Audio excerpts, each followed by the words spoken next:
Thank you, Miranda. It's a pleasure to be here tonight. I wanted to just say a little bit about myself before I get started. I was the Director of Behavior and Training at the Humane Rescue Alliance in Washington, D.C.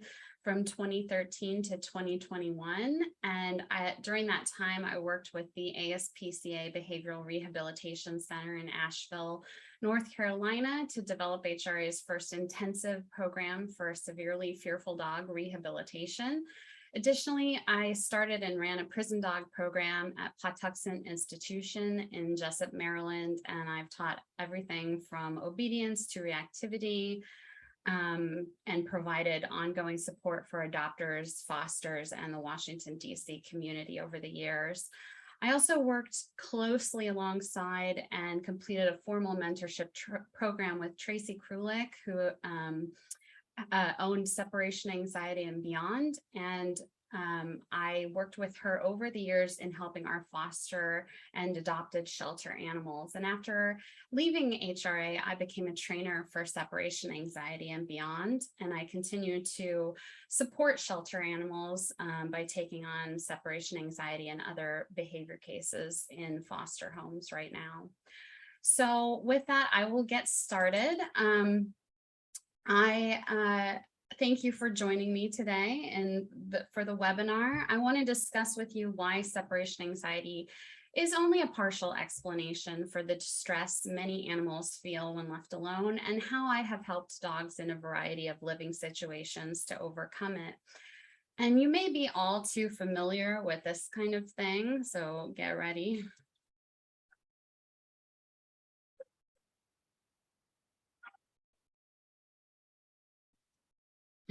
I'll stop it right there. But behavior problems when left home alone affect anywhere from 14 to 55% of dogs, and these may be underestimations. Usually people call this problem separation anxiety. However, research is showing that there are likely multiple emotions and motivations, not just anxiety. And there are a wide variety of terms that have been used by researchers over the years to describe the issue. Hey, Alexandra, real quick, your screen is not shared. So if you were trying to show us a video before, we didn't see it. Sorry, I forgot. I apologize. 1 second here. My apologies. All right, here we go. All right, well, let's go back so you can see the previous slide.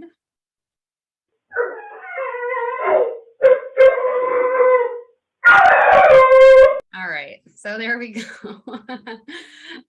So everything's good now, I assume? Yep, we got it. Okay, great. So as I said, there are a variety of terms that researchers have used when looking into this issue, and they now believe that separation-related problems are a syndrome as opposed to a diagnosis. And a syndrome is a collection of signs that consistently occur together to form a characteristic presentation, whereas a diagnosis is the identification of the nature of the problem, not simply when the problem arises. When we're trying to help dogs with separation problems, we want to know what the most effective treatments are. But in order to do that, we have to know what is causing the problem. D'Assis, Matos, Pike, Berman, and Mills in 2020 determined that there were 7 major categories of behavior that most contributed to the variation in behavior problems that were reported. They also identified 4 different forms of the syndrome of separation-related problems. The 7 major categories they found were exit frustration, social panic, elimination, redirected frustration, reactive communication, immediate frustration, and noise sensitivity. Exit frustration means destruction of doors and door frames or places near the exit, including flooring or large furniture or windows, as well as tearing holes in the wall. Social panic refers to vocalizing when the owner is leaving or gone, as well as other signs of distress like restlessness, agitation, pacing during pre-departure routines or when confined, or when separated for short periods of time from the owner. It also includes biting or clawing the doors, windows, or crate when the owner has stepped outside. Elimination is described as peeing or pooping in inappropriate places when the owner is not present. And many people believe that when a dog poops or pees while they're out, it means the dog is trying to get back at them. But researchers believe it is actually related to having more severe levels of distress. Redirected frustration refers to taking and destroying things when left alone or confined. And these could be medium-sized objects or clothing. And the idea here is that they are not able to get to what they want, so they take out their energy and frustration on the things nearest to them, hence the word redirected. Reactive communication occurs when the dog is not able to reach an approaching person or dog or someone unfamiliar that's nearby, so they start barking. Thus, they're reacting to those things, and that's why it's termed reactive communication. Immediate frustration is when the dog bites someone when not allowed to do something they're expecting to be able to do, like being put back on leash when they want to run in the park, or turning to go home when they want to go on a long walk, or even growling when they're watching the owner outside talking to someone else. And noise sensitivity in this study is described as panicking and starting to destroy things when hearing screeches, whistles, fireworks, thunderstorms, or sudden loud noises like cars backfiring or things falling. In addition to the varieties of behaviors, they identified how there appear to be four main forms of the syndrome, and there are different inferred psychological states for each form. For instance, in group A, the authors suspect that the dogs find being separated aversive or unpleasant, which causes those signs of social panic. And they try to go after the owner, but that leads to exit frustration because they're unable to do so due to barriers in the home. They struggle to find an alternative way of coping, which causes that redirected frustration towards other things in the house. Group A included the smallest percentage of dogs at 17.4%. Group B contained 29% of dogs, and in Group B, the authors suspect that the dogs are combatively or agonistically reactive to external events, and that is that reactive communication. And often they try to get at these things as an immediate response, which leads to exit frustration because they're not able to do so due to the barriers in the home. So they remain highly aroused and struggle to find an alternative way of coping, which leads to that redirected frustration. Accordingly, these dogs find being separated from the owner aversive, which is the social panic sign, the unpleasantness, with the rare instances of aggression towards the owner in this group, which is termed immediate frustration, which indicates a more general combativeness and reactivity in their temperament. Group C was the largest group of dogs, 35.6% of dogs. And in Group C, the researchers believe the dogs are reactive to external events, which is that reactive communication. But unlike Group B dogs, they don't typically try to get at those stimuli or those things, which would lead to that exit frustration. So this might be, for example, because they're more generally anxious and avoidant than dogs in the B group. So this would be consistent with the absence of the owner being associated with a loss of social support, which would cause social panic, but the dogs perhaps finding some safety in the home, reducing their arousal, which otherwise would cause that redirected frustration. And the rare instances of aggression towards the owner, that immediate frustration that was found in this group, might be indicative of a more extreme nervousness. Group D made up 18% of dogs, and the authors propose that these dogs have learned that being alone is very unpleasant, causing that social panic due to a lack of stimulation. And this leads them to become more reactive to things outside as time goes on, which may ultimately cause that redirected frustration because they can't escape their confinement. So separation-related problems have a huge component of frustration. And frustration is described in 4 out of the 7 varieties of separation problem behaviors here, including exit frustration, redirected frustration, reactive communication, and immediate frustration. Frustration is defined as a negative emotional state that appears when an animal's expectation is violated. For example, when a needed resource is not accessible, or when the reward of a previously reinforced behavior stops. Mills in 2017 wrote that frustration involves a focus on the goal to the exclusion of other activities alongside increased effort directed towards accessing or protecting whatever resource is being denied. And Dilley and colleagues saw frustration caused by the barriers of the house that can prevent the dog from accessing the caregiver, being able to combat threats outside the home, as well as more exciting things in the outside world. And even they saw frustration manifested as aggressive behavior towards the owners when they were upset, the owners were upsetting the dog's expectations of freedom and access. Frustration is an emotional reaction, a general mood, and a temperament trait. It can arise in many different contexts and is related to a number of different behavior problems like resource guarding. And McPeak and colleagues actually developed a validated assessment for frustration in dogs in 2019, where you can score your dog on 5 different factors related to frustration, including general frustration, barrier frustration, unmet expectations, personal self-control, and coping skills. And finally, it's thought that frustration may play a role in dogs' attachment styles to their caregivers. In human psychology, disorganized attachment is where the child becomes afraid of the parent. Anxious ambivalent attachment is when the parent is present and available one second and then unavailable and insensitive at a future time. And these changes are unpredictable. These attachment styles can cause children to react with anger and frustration. And there's a theory that some dogs may have analogous attachment styles to their caregivers, which could create similar emotional reactions, including frustration. And this is one very important reason why it's so important to provide predictable interactions with our dogs and avoid punishment. Dilley and colleagues also found that social panic is highly prevalent in all forms of separation problems.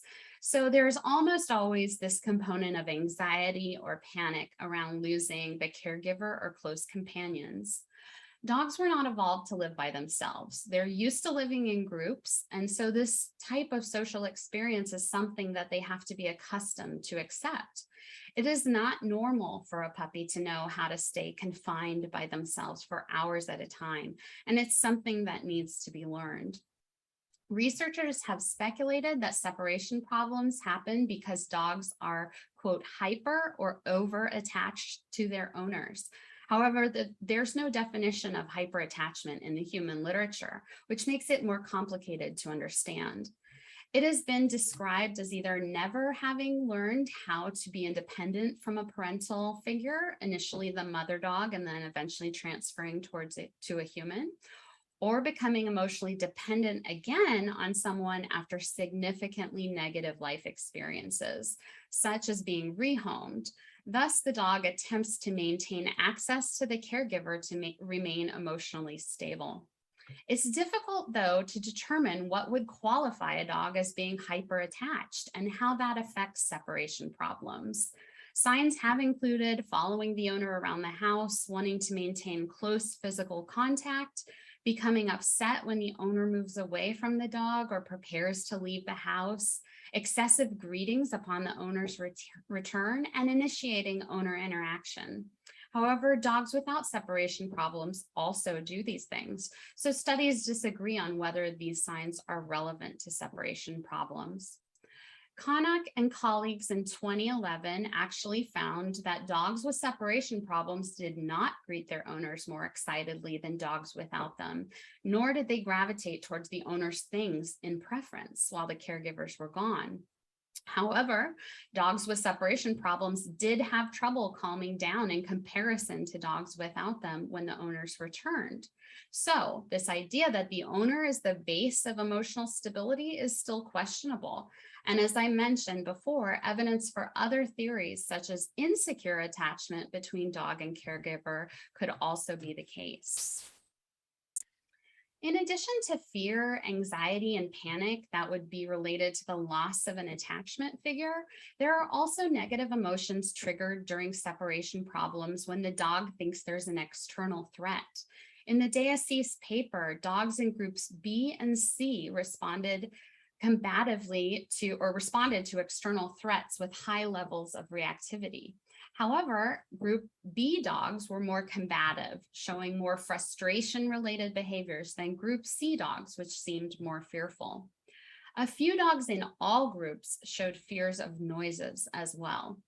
Soggy Denenberg in 2021 labels the intense fear or anxiety when encountering sounds as phonophobia, and says that there are actually two subcategories of phonophobia, one related to more obvious sounds like fireworks, thunder, and gunshots, and the other related to lower level sounds like traffic noises, people talking, or sneezing. It's fascinating because research found that the subcategory that shows more lower level phobia also has more separation related distress. But dogs who had fears of more intense sounds did not have more separation related distress. So I bring that up because I do see hypervigilance in some dogs that have relaxed through the departure process, but still become anxious after being home alone for a while. And in my experience, there seems to be a connection with fear of unfamiliar things, low-level sounds, and separation-related problems. It's very important to treat the causes of these fears if we want to help our dogs relax while alone. That will include helping them escape exposure to those things through the use of den-like areas we call safe havens, as well as talking to your veterinarian or a veterinary behaviorist about assessing your dog for an anti-anxiety medication that could help with these types of fears if your dog is distressed. Finally, think of the group D dogs that were suffering due to a lack of stimulation, which caused them to become more reactive and frustrated over time when they could not escape. When we are looking at things we can do to help our dogs across the board to lessen separation problems and improve their overall quality of life, I cannot think of one that will give us more bang for our buck than increasing physical and cognitive stimulation to lessen boredom. In the animal welfare world, we refer to increasing stimulation in a way that improves a dog's quality of life as enrichment. And within that, I include exercise. Boredom leads to immense frustration, and over time, research has found that anxiety responses increased after initial frustration. We believe since the animal could not escape their confinement. There's a great book on this topic, which I would highly recommend, called Canine Enrichment for the Real World by Ali Bender and Emily Strong. And in it, they define different types of enriching activities that you can rotate on a daily basis. Those include chews, positive reinforcement-based dog training activities, frozen food treats, scents, sounds, and foraging toys. Forms of physical activity and social interactions with other dogs and people your dog finds fun. They make a really important point that enrichment isn't just about doing an activity, but in fact, when something is really enriching for your dog, it will actually change their behavior in a positive way. And I think that this is the standard we should be looking at when we provide enriching activities for dogs, but especially those with separation-related problems. Remember that novelty is important. For instance, taking a walk outside your neighborhood rather than inside your neighborhood could offer a much more enriching experience for almost the same amount of effort. In the DSC's paper, depression was actually the second most observed behavior seen during separation after vocalization. It occurred in 52% of respondents' dogs during separation. However, it did not show up in defining the varieties of separation-related problem behaviors, likely because it did not explain different contexts and behavioral signs well, as it is often a lack of behavior. Sagi Denenberg says that the issue of depression is controversial in animals because we do not understand the cognitive side of the problem well enough in non-human animals. Depression in animals is associated with a lack of appetite as well as eating too much, sleeping either too much or not enough, and general inactivity and withdrawal. These physical manifestations, in some respects, seem similar to the concept of learned helplessness, which originally was observed in dogs in the late 1960s by the human psychologist Martin Seligman, who was attempting to study models of depression. He set up an experiment which found that dogs exposed to electric shock that they could not control learned to stop trying to avoid that shock when they were given the option to do so. Instead, they would lay down and whine when shocked rather than trying to escape. That lack of behavior is thought to be a sign that the dogs felt they could not affect negative events in their lives, and so they gave up trying, which may be similar to what happens in signs of depression during separation. Researchers have also found that dogs with separation-related problems have a negative cognitive bias towards neutral events, and also that animals treated with the medication Reconcile and a behavior modification plan eventually showed less pessimistic cognitive bias. So hopefully the concept of depression will become clearer in the years to come. But either way, it's good to know that there are options right now for our dogs to improve the underlying internal states that could potentially lead to depressed behavior when left alone. Physical problems can often seem unrelated to behavior problems, but treating physical discomfort and pain is vital to resolving separation problems, no matter how minor the issue. In 2020, Dr. Mills and colleagues published research stating that up to 80% of problem behavior cases at a variety of veterinary behavior clinics had a pain component. They found that there were 4 possible associations between pain and problem behavior. 1, that the problem behavior was actually completely the result of pain. 2, that the problem behavior did not fully resolve without treating the pain component because pain was the cause of a secondary behavioral issue. 3, that pain could increase the negative reaction to a stressful event. And 4, that dogs may be suffering and showing pain-related behaviors that did not impact their humans' lives and so went unnoticed and untreated. Additionally, Harvey and colleagues in 2019 found that dogs that were itching from atopic dermatitis showed more behavior problems than those without the condition. There are so many people whose dogs are itching, and often people don't think it has anything to do with the intensity of unwanted behavior, but often it does. It is just not possible to know what portion of the behavior is due to pain or physical discomfort until that issue is no longer a factor. Mills and colleagues also stated that often the physical issues that are contributing to behavioral problems may be so minor they are missed when the dog is first examined by a veterinarian. So they recommend treating suspected pain and then assessing whether there is an improvement in behavior. That's why finding a veterinarian sensitive to these issues is so important to the success of treatment efforts. A huge tool in our toolbox for addressing separation-related problems is predictability. Amat, Comps, Lebrecq, and Monteca in 2014 wrote that predictability should be a key component of treating separation-related problems. Whereas we used to believe that you should try to mix up departure cues in order to cause the dog to never know if you were coming or going, we now know that that strategy can create unpredictability, and unpredictability makes very unpleasant events worse. This has been found in many different species of animals, including humans. This is called the safety hypothesis, and it says that knowing when a very unpleasant event will happen also tells the animal when it will not happen.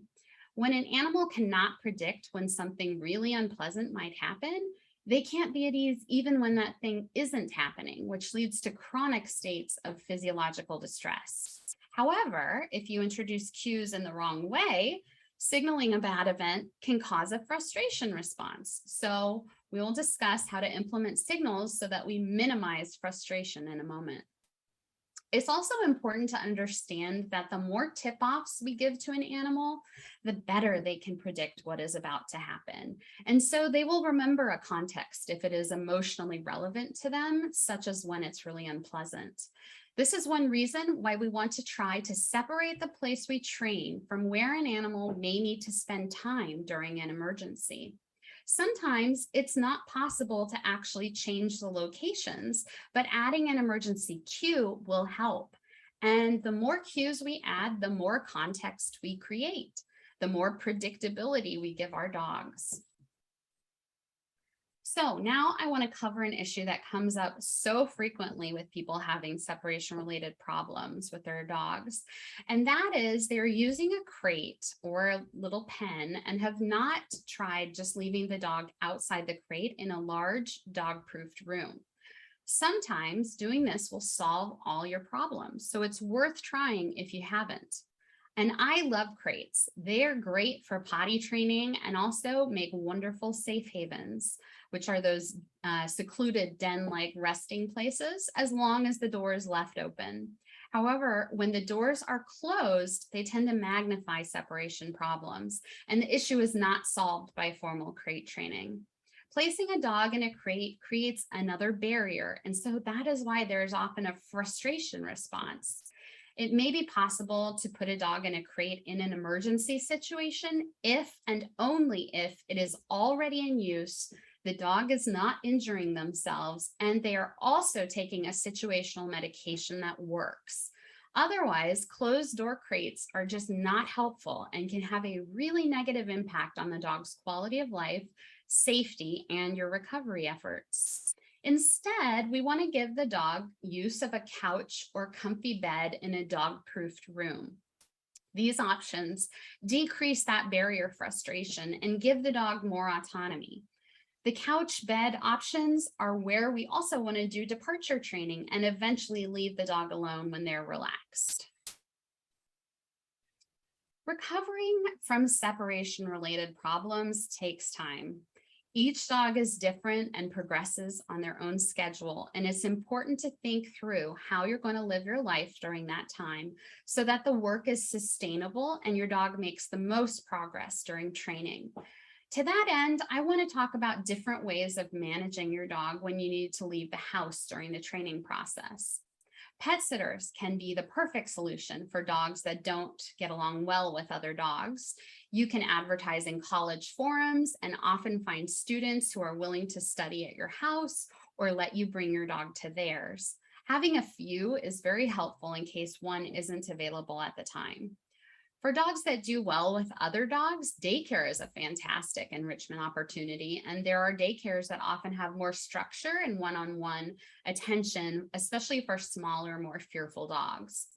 Also, if neither of those options work or you need to use an additional one, you can consult with your veterinarian or a veterinary behaviorist to find a situational medication for emergency situations. I have worked with a number of fosters where they weren't able to pay for daycare or sitters, but having the dog left in a different part of the house or with another emergency cue to protect our training, plus having an effective situational medication on board has worked extremely well. It's important to be able to have a camera to watch your dog to make sure that your dog is safe during this time. It's also important to find a medication that actually works for your dog if the first one does not.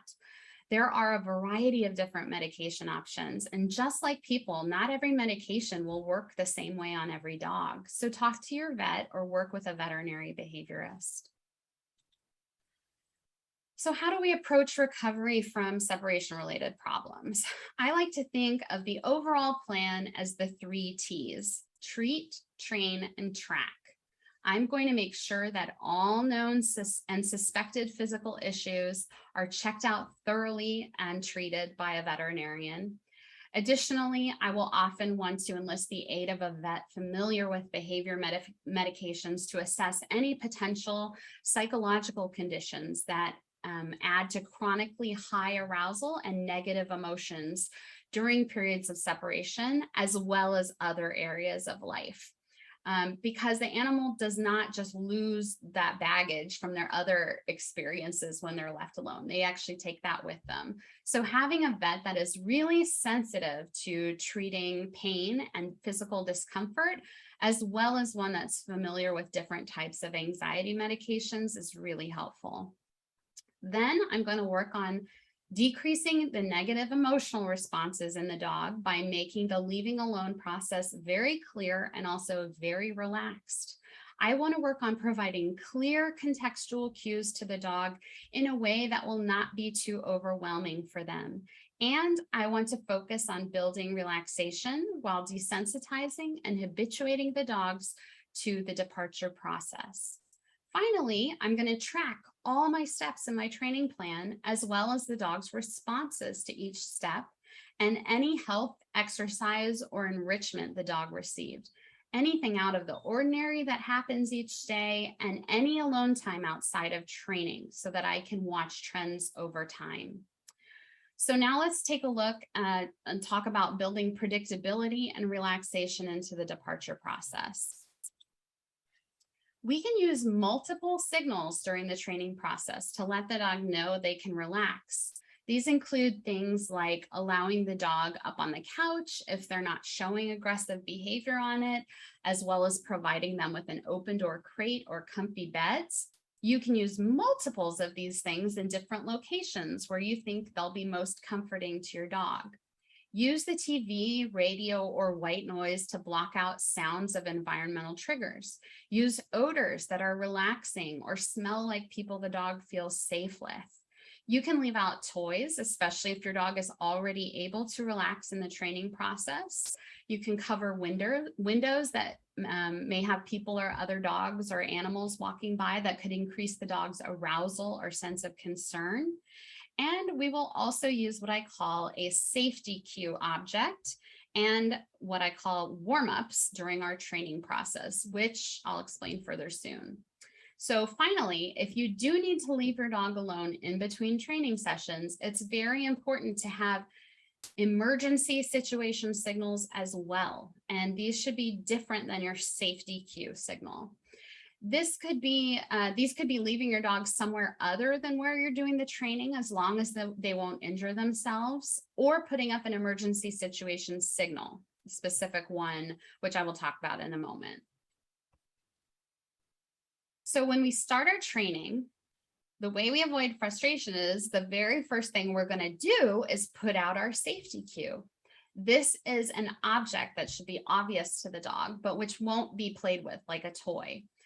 I want to make it something they've never seen in the house before, not like a laundry detergent bottle or something. One of my clients actually went out and got an orange traffic cone, which I thought was such an awesome idea.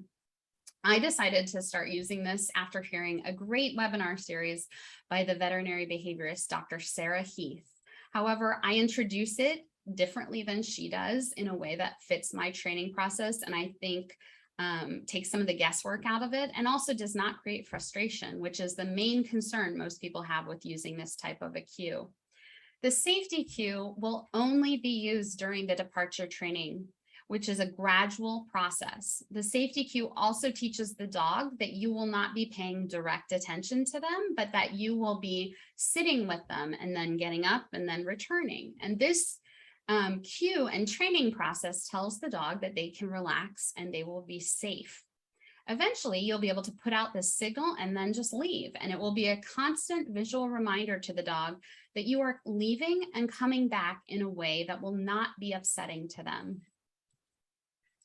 Now, let's talk about the times when you may have to leave your dog alone longer than they can comfortably handle. I saw this little meme on Reddit, and it says, "My friends have a dog with separation anxiety, and someone suggested they get a dummy while they're away to make the dog feel better. And they sent them this, and I can't stop laughing." And I was like, what a perfect emergency cue. So again, we are using all the predictability cues at our disposal here to help decrease anxiety. I would always suggest using situational medications to help your dog cope with being left alone longer than they are ready for to minimize frustration and anxiety. But an emergency cue can also be very helpful. Remember that this specific object or context is only used during emergency situations and never in our departure practice training. The emergency cue, as opposed to the safety cue, tells the dog, I will be leaving and returning, and you're going to have to cope with a period of time you may not be ready for. Always put it out as the last thing you do before you leave and put it away as the first thing you do when you return. You can also put the dog in a different room than you do your training, as I've said before, and then even put out an additional emergency cue, like a scarf on the door or a paper on the back of the door, just before you go to help protect your training. The emergency cue, along with anti-anxiety medications, has been extremely helpful to some clients of mine, as well as foster dog parents that I've worked with who just have to leave the dog alone in between training sessions, as well as single people who need to leave their house once in a while, without a daycare or sitter lined up. And here's a client update that I got after working with someone for 6 weeks. They had 2 dogs with separation related problems and used a safety and emergency signal objects depending on the situation. They said, I have been attempting more absences with the emergency object, and while a few didn't go well, there were quite a few that actually went very well, including the most recent today, in which I left for 2 hours and 10 minutes, and there was no barking, whining, or panicking. While they did some sitting at the gate, because she had a gate up in front of her door, they also chilled in various spots around the room on the couch, chair, and floor. And these were dogs that were barking and whining constantly when she started after she left the house. So one of the most important differences between dogs showing separation related problems and those that don't is probably self-evident, but it is that dogs without separation problems show relaxed behavior like snoozing and resting a lot more frequently than those with separation problems. Many video studies have found these differences in behavior patterns. Dogs with separation problems showed the most intense levels of activity right after the owner had left the house, and that was mostly vocalization and destruction. Some studies found no decrease in activity over time, and others found that distressed behaviors popped up again in 23 to 28-minute cycles. Others found that some of the behaviors like vocalization and destruction tended to decrease over time, but that anxious behaviors like panting tended to increase over time, indicating that frustration was evolving into fear and anxiety. In contrast, dogs without separation problems did not show high levels of activity right after the owner left, and rarely explored familiar places unless they noticed someone or something new happening, and then they went back to resting while alone. So if we want our dogs to be like the relaxed ones, we have to get them to act that way. We need to retrain them to enjoy relaxing while we're away. How do we do that? Through desensitization and habituation. Desensitization is exposure to the feared stimulus, which occurs not only gradually, but also involves pairing the feared event with a response that will counteract that fear, such as relaxation. Desensitization works really well for social fears and anxieties. Habituation is a decrease in the strength of an elicited behavior, which is a behavior the dog doesn't voluntarily choose to do. It just happens automatically following repeated presentations of the eliciting stimulus. So habituation works really well for fears of inanimate objects like sounds of a door opening. So when we want to help dogs overcome separation problems, we have to teach them how to first relax when they're getting ready to be left alone, and second, when they're actually alone. In our training, we will work in small enough steps that the dog chooses to relax around everything that we do. And we will repeat sounds and cues associated with leaving enough times that the dog no longer alerts to those things or alerts very little. By repeatedly coming back to sit with the dog after little steps towards the door, the dog learns that although he's not getting active attention from you, like you're not petting him, talking to him, or making eye contact, you are returning to be with him. And most dogs find this very reassuring, which helps to build that relaxation. The biggest mistake I see made during departure training, besides not giving the dog predictability, is that people do not build relaxation into the desensitization process and end up sensitizing the dog rather than desensitizing them. With good training over time, your dog will become relaxed before you return to them or after you leave. So now let's watch Charlotte during a typical training session so you can get a feel for how it works. And Charlotte is up to 6 hours now, but this was a max duration session of 10 minutes. So I am now texting them what I want them to do. And we are starting off with these warm-ups, right? So they are going to the door. And this is not the first training session they've ever done, but where they are in their training is that they're fiddling with the key lock, and then they're going to wipe their feet and come on back in. So you can see Charlotte is noticing what's happening. And then they sit down again, and they're going to take a little break because we want to give the dog some time to kind of process that in between. And I sped this up so that we don't sit here for an hour, but then they're going to go do something similar, but they're not going outside. But these are all these little consecutive warm-ups that they are doing. So Charlotte is just watching this over and over and over. And then they're going to go out and they're going to start making noises with getting the car ready, and also gradually adding some time outside by getting that car ready. And you can see Charlotte is getting progressively more and more relaxed during the session. And they keep doing these warm-ups. Finally, they're going to get in their car. And then I guess that was before they go all the way away. But they're going to get in their car, they're going to lock the door, and actually then they're going to get in their car and drive away, right? And we're watching Charlotte the whole time to make sure that she is completely relaxed. So I did speed it up really fast, but we do have a little time here to watch them sit outside and watch the dog snooze, which is what I love to do. And then they're gonna come back in.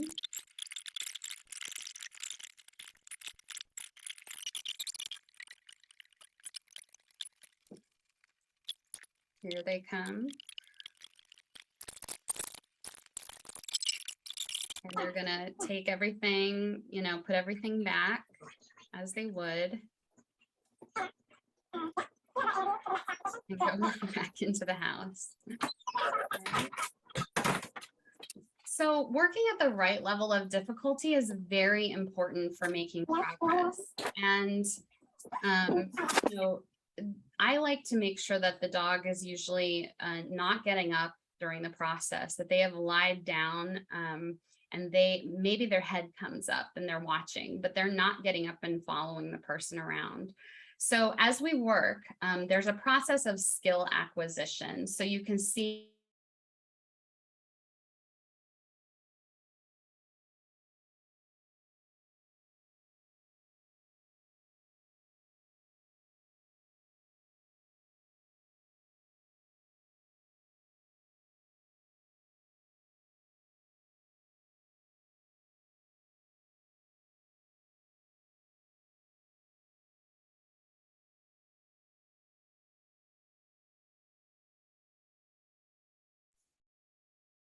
Alexandra, can you hear us? We lost you. Oh.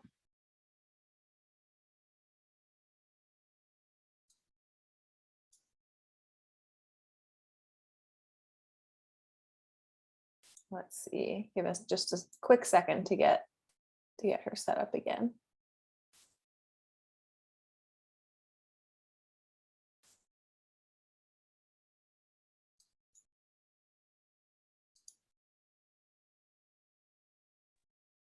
Hi. Hi. Sorry about that. I don't know. That's what okay. happened. Where did you guys lose me? You had just started on the slide with the stage 1, Okay. but you had just started on that one, I think. Okay, got it. Okay, so I'm going to back up this screen here. Here we go. So here's an Well, you'll example. need to, though we lost the shared screen. Oh, my apologies. Okay. Okey dokes. Can you see it now? Yeah, there we go. Okay, great. Sorry about that. So in the early learning stages, we're seeing the dog vigilant until the person returns, right? So it's not just that we're looking for, signs of relaxation. It's when do those signs happen? So you can see here, head is raised, the dog is watching the whole time until the person sits back down. After that, she lowers her head. She actually takes a deep breath and she nuzzles into the blanket. So that relaxation happens after the person returns. Here's another example. A person's up dealing with the door and you get the whale eye, the wide eyes, the ears perk up to listen. Now she could look relaxed to some people, but she's not. She's vigilant about everything that's happening and she remains that way until the person sits back down, right? So now the couch depression happens, the person's back. Only after that do the dog's eyes start drooping and blinking and she starts to relax. And she actually does a big stretch in a second here. Big stretch and a big exhale too. Those are all signs you want to be watching. You want to know what's happening. Those are great body language signals for this. Here's now a dog that has acquired some skills. So we're going to start to see as the dog progresses that the dog still opens his eyes when he is, listening to something happen at the door, but the eyes relax before the person returns to the couch, the people. And so after he figures out what's going on, then his eyes relax and he's completely at ease. Then the people return, he notices them return, so his eyes get a little bigger, and then he goes back to snoozing again. So that's what skill acquisition looks like. Also, we want to see the dog relax after the person leaves. So in this example, we see Charlotte again. She's going to notice them leaving, of course. And that is normal. Like any living being is going to notice things happening in their environment. But after they leave, her eyes close and she relaxes, right? So that is what we are looking for as things progress. And she's going to notice them come back, of course. Notices them returning. But, then she's going to relax. They're going to do one more repetition of this and you can see she's back to snoozing. So they're going to get up again. And when they do, her eyes are going to get bigger, noticing them, but her eyes don't get as big either. She knows what to expect. So it's not as big of a deal to her actually as time goes on. But again, you can see her eyes are really closing after they leave. If there are other things in the environment that may spark her interest, they may open a little more, but then they're going to relax again. Okay. So I'm going to go ahead and just go on here because it's basically exactly what I said. So she notices them returning, but she's going to relax after. So now I'm going to talk about some case histories here. The first one is Cole, and Cole was a beautiful Black German Shepherd that was adopted during the pandemic in September of 2020. And he would break out of his crate and bark and whine when left alone. And his family was able to suspend absences through use of doggy daycare. They trained with me from January 3rd until April 4th, so for about 3 months. And he was on a calming care probiotic, but no medications. They did not want to do medications.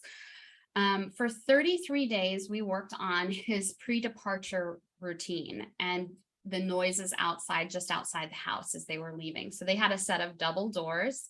Every set of doors you have adds a little bit of time to the process. And after 3 months of training, he was resting comfortably for 1 hour and 15 minutes alone. And now he's at 3.5 hours. And last I checked, they were moving to 4 hours soon.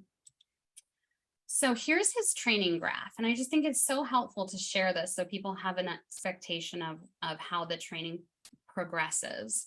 So after 23 days of working on, we spent 23 days of working on this pre-departure routine, opening a set of double doors and building up that relaxation into the process. And it is, something people just need to learn to be patient to get those results. But after 33 days, he jumped to 37 minutes, and we were able to continue to progress very rapidly to 1 hour and 15 minutes by the time they started working on their own. And I knew that we had a breakthrough when he started leaving the room during training to go upstairs and snooze. And they were like, he's so bored with this. And I was very excited. I was like, that's exactly what we want, actually. So you can kind of see how it works. And the next case history here is Charlotte. So Charlotte was a 6.5-year-old spayed female mixed breed dog. She was found as a stray running at large. And she had a really dirty coat, so she wasn't well taken care of. She was adopted on September 25th from a local shelter via foster, where the people were always at home. And she began showing signs of separation problems after adoption. So she would pace around the house, whine, pee on the carpet, repeatedly jump on all the windows. And with all the dogs, I use safety cues, but it's kind of cute. Her safety cue was a Yoda figure. And so the family was able to suspend the absences through the use of pet sitters. And for 25 days, we worked on the pre-departure routine. So the double doors, building relaxation. And then after 38 more days, we worked on departure noises outside the house. And Charlotte seemed to be exceptionally vigilant about noises outside the house after folks departed. And so she needed additional medication to progress. After 9 months, she is currently was currently at 6 hours of alone time comfortably. And so her route in getting there was very complex. And she actually had a lot of health issues that we didn't know about when we started the training process. On 10/24, we began training, and she seemed itchy to me. On November 15th, she started an anti-anxiety medication. And from December 16th through the 29th, she got treatment for a skin infection and a spider bite. And then on January 31st, she began treatment for allergies and a yeast infection. On February 8th, she stopped the allergy medication, and I think that was due to some miscommunication with the vet. On February 24th, she started a situational anxiety medication for the noise sensitivity. And on March 28th, they actually restarted that allergy medication. On April 4th, they had to stop the situational anxiety med because it was causing her to have urine accidents. And you would think that she started to have a regression right when she stopped the situational medication, but actually it happened before that on March 27th. And it was tough. It was so tough. But we went back to doing baby steps for about a month, and then she started to make massive progress again on May 8th. So on April 28th, she started a different situational medication, and she also had what had built up to a major upset stomach issue, and she had to go to the emergency vet but she'd been having these issues for a while, and they just didn't know about it before it ended up being an emergency visit. So she stopped her allergy medication on May 3rd to rule out what was causing her stomach issues, and her stomach issues resolved on May 8th. So you can see how rapidly she started making progress once the anxiety medication, stomach issues, and skin issues got worked out. And she has made massive and sustained progress since then. But it has been a very complicated road, and she needed that persistence to make that progress. Here's Jane.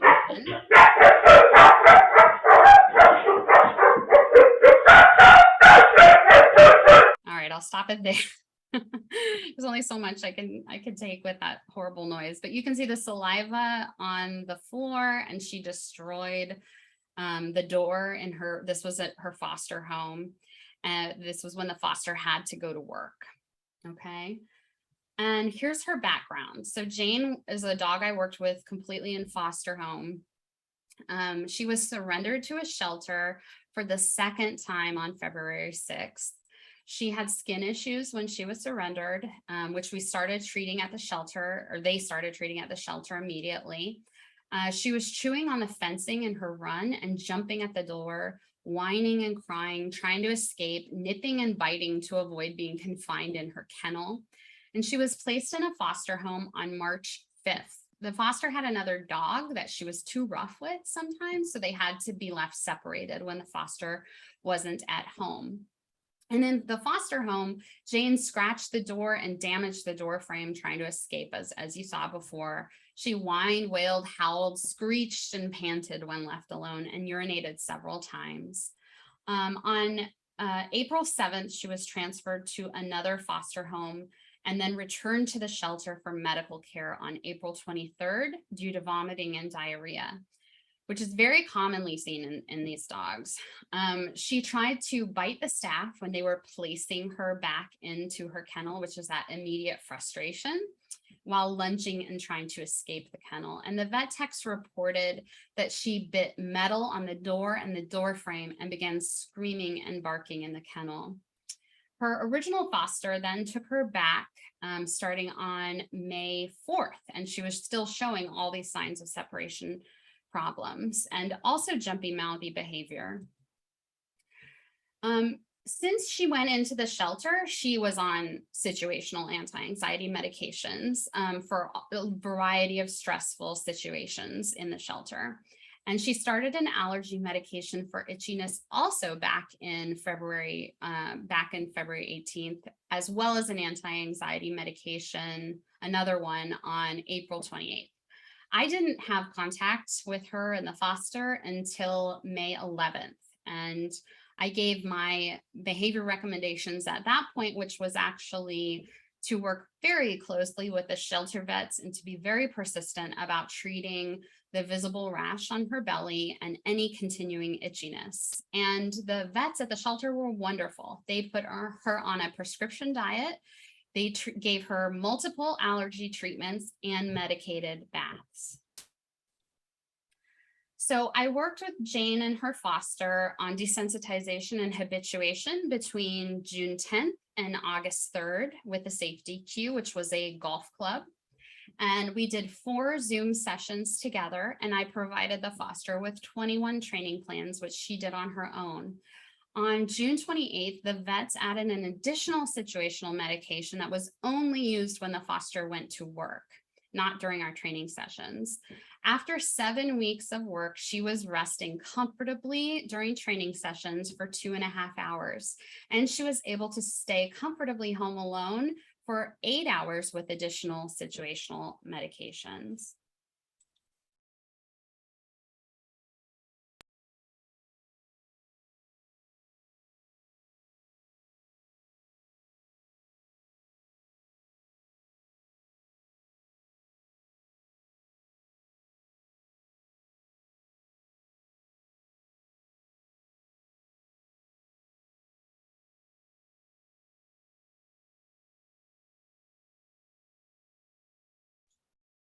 Alexandra, I think we got you frozen again. Okay, am I back now? You're back now. Okay, good. So the video is progressing here. So you can see she's just really relaxed, and she's not on a situational medication. Actually, this is just the one that builds up in the background, like reconcile kind of a thing. And then here is her during the time when her foster was alone, went to work, right? So this is a real life circumstance after treatment. And you can see that there's just a huge difference in the level of frustration and anxiety that she shows here. So there you go. So Jane was adopted, and so far everything is going amazingly well. And her foster gave the doctors a ton of information to make everything work smoothly, and her family just absolutely adores her. So it was a very happy ending there. So that's everything I have for you today. Thank you so much for joining me. And I hope this presentation has given you more insight into the fascinating and complex issue of separation-related problems. If you'd like to get in touch with me, here's my contact information. And you can schedule a complimentary half-hour phone consultation with me to discuss your situation. I'm always happy to help. Additionally, I will be teaching that online separation anxiety class through Every Dog Behavior and Training, which starts October 13th at 7 p.m. and runs for 6 weeks. So you can register on their website. So thank you. Yay. Thank you. So much information.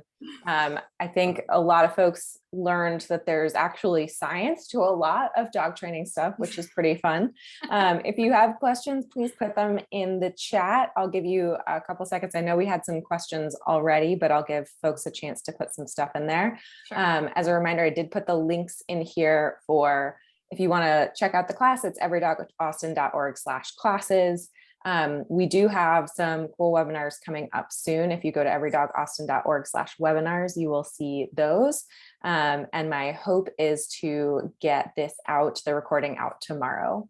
One of the questions, what are your thoughts on CBD for calming? I have had a client use it and it worked well originally, and then it kind of stopped working, but I am not against it at all. And I think it's one of those things that you should, if your veterinarian is okay with it, try out. I give it to my dogs and some of my dogs in the past for pain. They were kind of at the end of life stage. And so I think with that pain issue specifically, it could be extremely helpful there.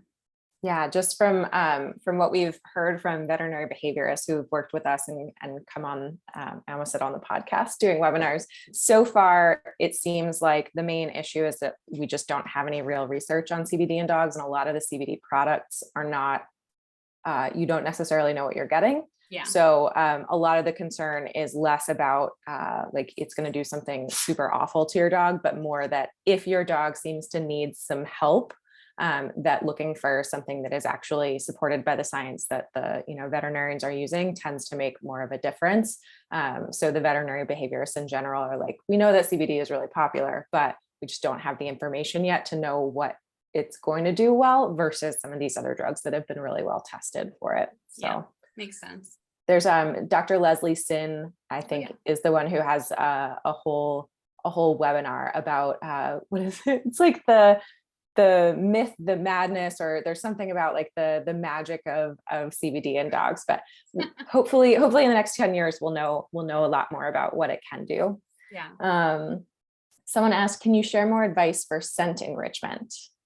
Yeah, scent enrichment. So lavender can sometimes be really nice. Also Adaptil, which is a dog appeasing pheromone, which has been shown, they have research behind that to show that it does help dogs calm. And so they're using sort of the scent of the mother dog basically to help calm dogs down there. Also scents of like having a familiar t-shirt, like, you wear a t-shirt, go out for a long walk, get it real sweaty so it smells like you, and then put that on your dog's bed. That could be really great. And then of course there is just, scent work, doing that at a separate time with your dog to help them, and going on long walks actually outside of your normal neighborhood too. That's another reason I think it's so helpful sometimes to do that, because the scents are completely different than your dog is used to. And the novelty factor is so important with that, so part of what we want to do is that we get our dogs to the point where they have such a great life that they are ready to relax when you're gone, right? And so that scent has just been shown to be so effective for helping dogs calm down. So that's all why it's so important. Great. Someone else said they like the idea of having an open crate or having a larger area, but are worried about the destruction. Any thoughts there? Yeah. So the larger open door crate, which is the safe haven idea, is especially helpful for those dogs that are fearful of things outside the home, right? So they want to escape sounds or things. And so the more kind of noise canceling it can be, the better off you are. But when you're working on departure training, you'll actually, well, even before departure training, you'll find that dogs are, their destruction and destructiveness can decrease with a larger space, right? So the more space they have, the more relaxed they actually feel generally. But when we're working with a dog like this, we need to find, if we're going to be leaving them alone, an emergency situational medication that works effectively enough that the dog is not injuring themselves or destroying things that could hurt them. And also, you know, your house, because it gets really expensive. And also that, you know, they are, what was the other point I was going to make? Just that, well, basically you should be watching your dog when you're gone so that you know what is happening, right? So getting like a wise cam is really helpful for that, so that you're aware of what's happening. So if you don't have a situational medication that's working effectively enough to help them stay safe and not completely demolish your house, then you need to keep looking for a better medication or another alternative there. But you know, those are the kinds of things that you're going to be considering. Yeah, we get a lot of folks who are trying to figure out, like, is it separation anxiety? Is it confinement anxiety? Like, is the dog destroying things because they're bored, or are they destroying things because they're having a panic attack? If you haven't watched it yet, the Moira Heckenleitner webinar that we have from earlier in the year about separation anxiety talks a lot about confinement anxiety, and a lot of the dogs that they had where truly once they took the confinement aspect of it out of things, the dog was fine, but would try and destroy things even in a limited environment. She talked about how there was one dog that had like almost the entire house, except not the front room that had the front door in it. And that was the piece that stressed the dog out. And once they had access to the front door, it was like the behavior just sort of went away. So it's really interesting. Sometimes these dogs, they have different stuff. So it might be that more space, they don't feel like they need to destroy stuff, but that's where the camera is really helpful. Yeah. And it's so fascinating to me, like the overlap between like, oh, is your dog just destroying things, and the level of frustration that they may be feeling and how that can actually turn into anxiety over time, you know? So these things are more complex, I think, and that we're just kind of learning this from research, very recent research about how complex these frustration responses can be and how they can over time turn into anxiety when the dog can't escape those situations. So that's where, you know, generally with dogs with separation issues, like the smaller the space, the worse you're going to have it. Awesome. Next question. Do you recommend any type of bark suppression device during separation if barking is one of the reactions to being left alone? No, I don't, because that is going to make the dog very anxious. So when you try to suppress that behavior, you're just suppressing the expression of it, not the internal feelings that could lead to the behavior. I think it's much more effective and humane to go with an anti-anxiety medication and desensitization and habituation training to deal with this issue. And I think also a lot of times these dogs they're more motivated to bark than to get that, you know, and that's either that shock or that citronella spray in their face. So that can oftentimes like wear down over time. And then you have created so much more anxiety in the situation than was originally there. So I think I would never, ever suggest that, just to be clear. Okay, so as we talked about today, a whole lot of different separation anxiety things.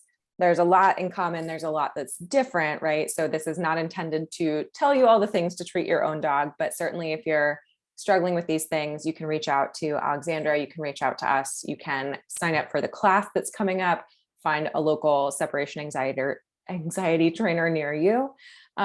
One other question we have, does our dog need to know how to fully relax before we can begin departure training? She's always on alert and gets up anytime we do.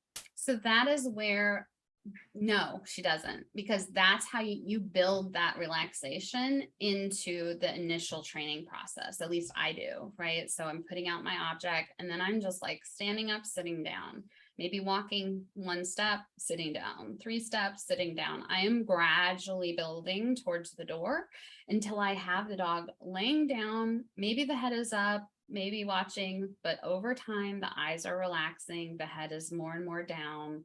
And so you're building relaxation that way. And the dog's reward is the thing that helps build that relaxation is you're coming back to them every time. You're sitting with them after every repetition, which is really what they want. So the whole process, you're walking away, predicts you're returning. And so that helps build that relaxation. So you don't have to do some separate protocol. You can build it if you're patient and you work with how the dog is responding during the training and don't push them over their threshold. You can really build that. If you saw in all 3 of those case histories I showed, we went from like almost nothing to all of a sudden a ton of time, right? Because we were building that foundation there. And that's so important to have, a really good foundation in place before you start really being away. Awesome. Thank you so much, Alexandra. I know that was a ton of information for everybody. I suspect we'll have lots of wheels turning overnight and many questions popping up. Thank you so much for being here. And all of you, thank you so much for coming out to attend and listen. And thanks for supporting us out here in Austin. So thank you so much for having me. It was totally my pleasure. And feel free to reach out if you have any questions. Yeah, and we will see you soon for that class. Okay. All right. Bye, everyone. Have a good night. Bye.